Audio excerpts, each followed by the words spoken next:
Alright, what's up people? It's 8athing Ape here with another gameplay. I know I've been gone for a little bit. I started school this semester, taking 5 classes, so I've been a little bit busy. But I will be doing more videos again. I'll be out weekly again. Make sure you check up on my page. I'm here with Big Asian Lamb. He's doing the capturing, so you know it's pristine and crystal clear. And I hope you guys enjoy. I'm going to do a little less commentating this time. I'm going to do a little more philosophy, and I'm going to give you a lot of rules, general rules. They're not to be held as a law, but they're just rules, things you want to try to abide and try to do, and try to use it as almost like a measure stick for your gameplay. Right there, if you notice, I threw a pretty good nade, and I want to talk about nades real quick. You want to use nades to almost make your decision making easier. When you approach every single decision, or when you approach any person, you want to look at them and say, what are they most likely to do? See, like that nade is like he's most likely to come out top mid, so I threw the nade. You predict that person, say, okay, he's more likely to do this, this, and this. You got 3 really good reasons.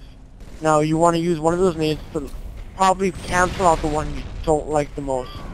And the one I didn't like the most in that situation was I didn't like him coming out P Street, well, not P Street, top mid, because he would have ended up killing me from that position, and my teammate couldn't help me.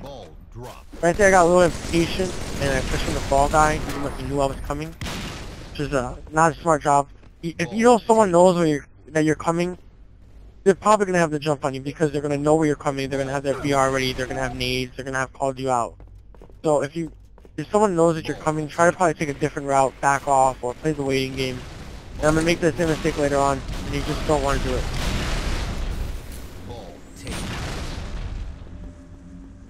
Right here I'm aware that he's going to try to go for the back smack. He's going to try to go for the ninja, so I just keep on walking backwards. If you guys haven't noticed, I just switched my sensitivity to 5.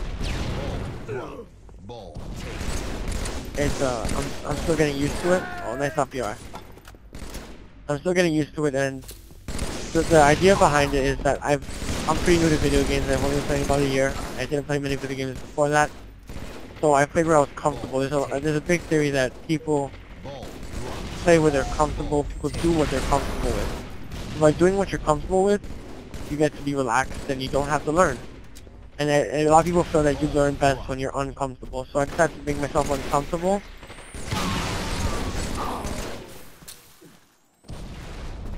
Sorry guys, I just received a call, so I lost my train of thought completely. But I don't feel like redoing this, so fuck it.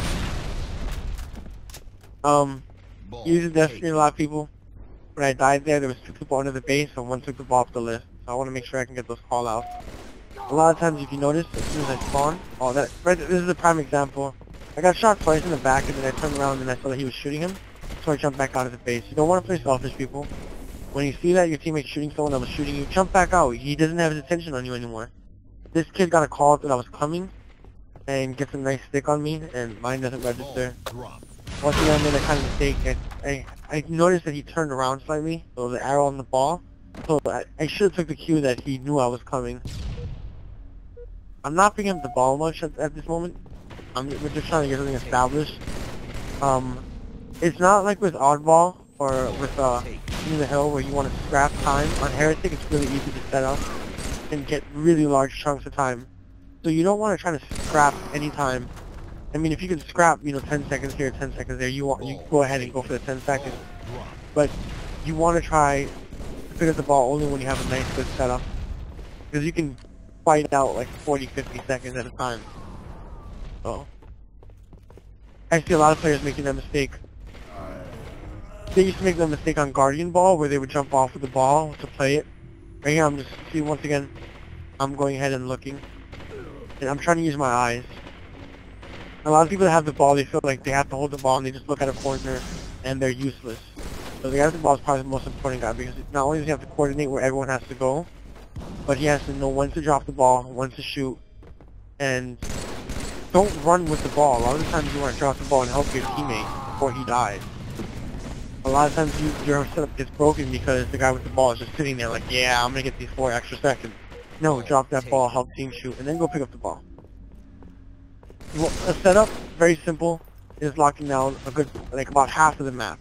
You get yourself in a nice little semicircle, and you put the ball guy, you try to keep the ball guy in the middle. And when one guy dies to the left or to the right, let's say a guy dies P3, the guy with the ball is going to want to go car side, car bubble. And let's say the guy car 3 dies, then he wants to go like Eli on P side. You know, you want to keep yourself as far away from the opposition as you can. And it's up to the ball guy to communicate with the team which way it's going.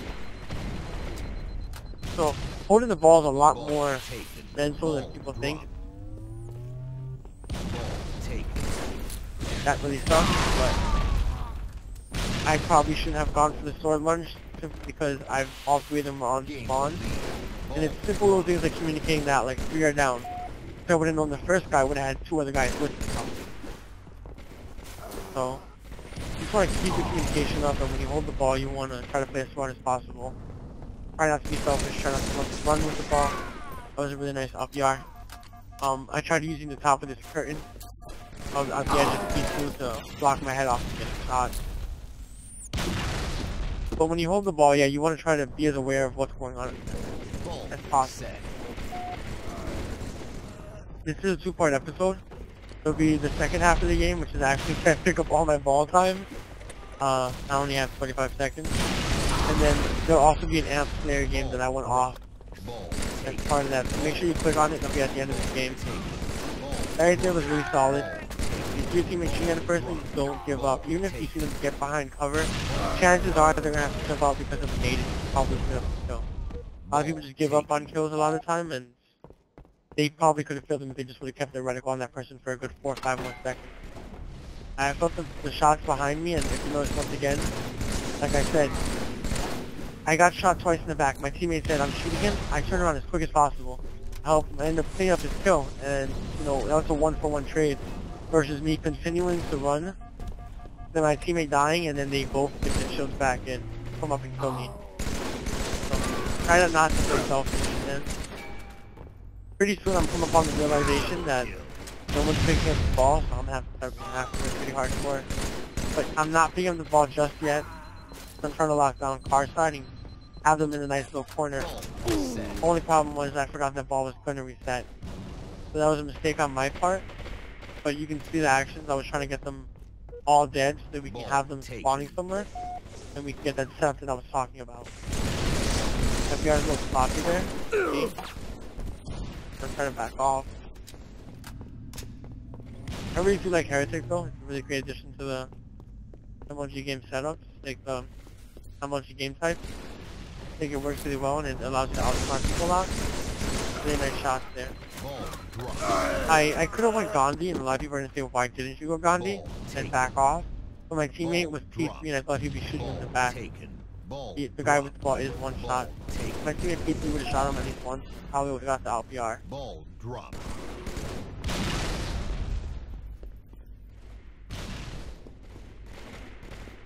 I missed a lot of jumps. And they all got the 3 of them got the car 2 spawn.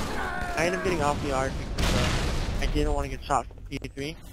So I wasn't trying to pop out that much. And I was hoping to take back into one shot, but didn't, and I got off the yard.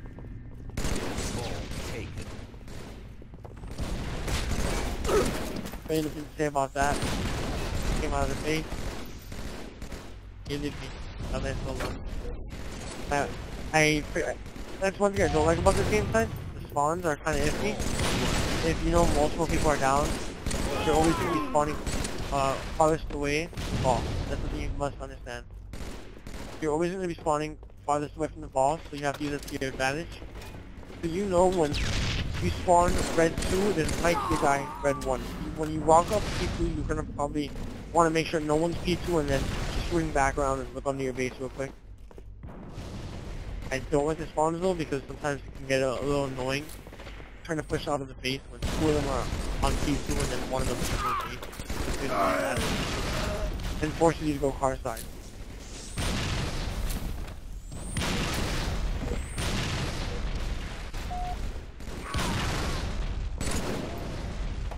Ball taken. Right here I'm gonna try nading P1. I remember that guy was pushing P3 and he had my P-lock.